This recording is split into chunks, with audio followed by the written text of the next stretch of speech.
welcome back to the channel. My name is Harold, and in today's video, I'll just be going over what my plan was for the day.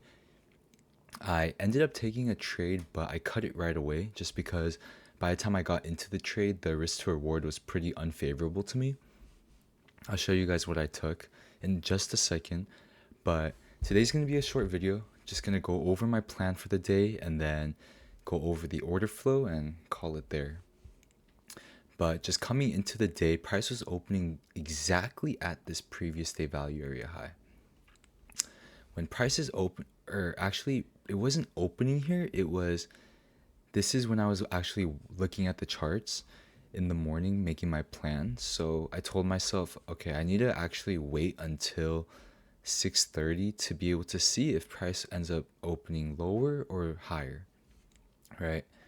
But what actually happened today was that we ended up opening higher, so I'll give my plan based off of that.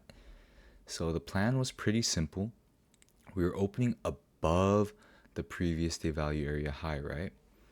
But the POC the past 2 days has been traveling lower.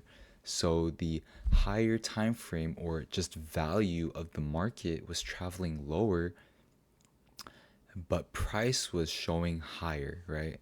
So this can mean one of two things. This is clearly a form of divergence. So either price that was showing higher dips back down and we sell off, coming back into value, or we hold this with good buying and we come back to the upside because the overall trend of the market is upwards, right? But the short-term trend now we are seeing is downwards.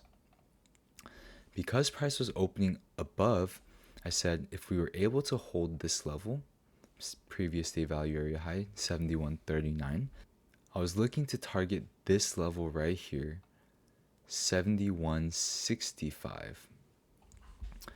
If price was unable to hold, then I would need to look for a break and then a retest and failed retest to the downside. Then I would look to target the previous day value area low at 7,099, which also pretty much coincides with the previous all-time highs. So price ended up holding this level, right? Off the open, we bounced here and then we ripped to the upside. I'm going to show you the order flow here. The entry that I was looking for was right here, but I missed it. I was hesitating a lot today and I was overthinking a lot. And I'm just still on this like part of my trading where I'm not able to overcome this strong bias that I have. Like, I don't know why, I was just like wanting shorts to play out. So I kept looking for ways to enter shorts. And by the time I realized that the longs were here, I ended up missing the trade. So looking at the reversal confirmation checklist,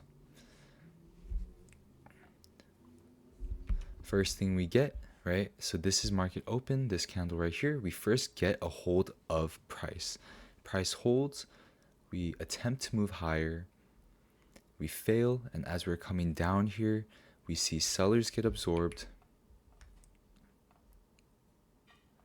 More sellers get absorbed here as well. Buyers step in. We get increase in volume, right? 7,500 to 7,700. That is the first form of confirmation.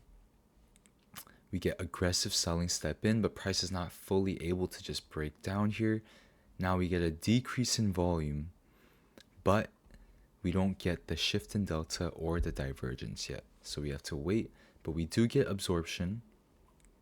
Right, on this candle right here, we get the shift in delta from -4% to +6%. This right here would have been my entry, 71.47, as well as the decrease in volume from 6,000 lots to 5,800 lots. So my original entry should have been right here.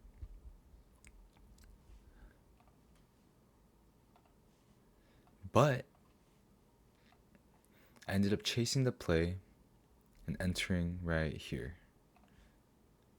Entered right here, and because we were targeting the 65s or the 64s, somewhere in that area, right? We were targeting this area right here. We did end up hitting, but I exited my trade. I exited my trade somewhere in this area just because I was in the trade and I was like, okay, my entry was at the 56s, my stop was at the 45s. It was an 11-point risk for a 9-point reward. That just does not make any sense to me, right? Doesn't make any sense. That trade is not worth it.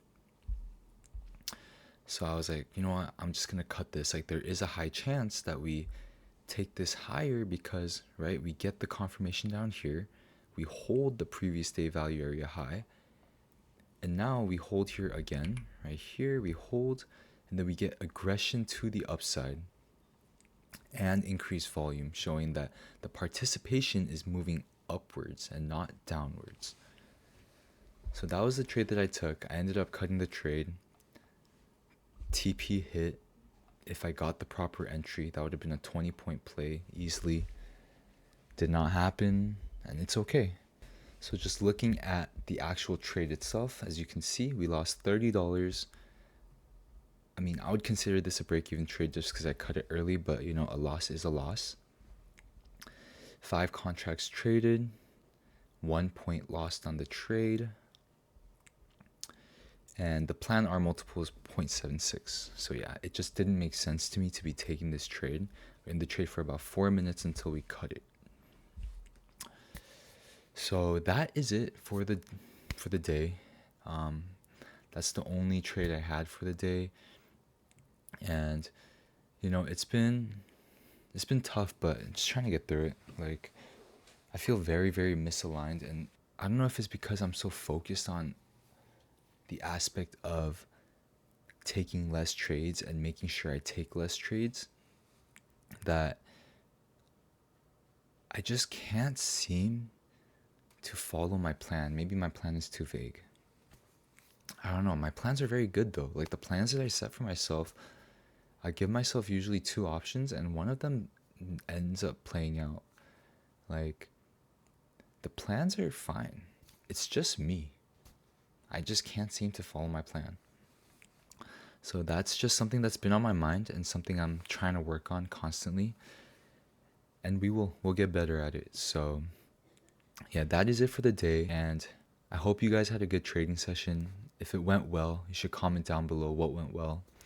If it didn't go well, or if you're having some similar problems as me, you know, you're able to get the plan right, but you're having trouble executing, just comment down below how you're feeling as well. I'd love to know that. But yeah, that's going to be it for the video, and I'll see you guys next time. Peace.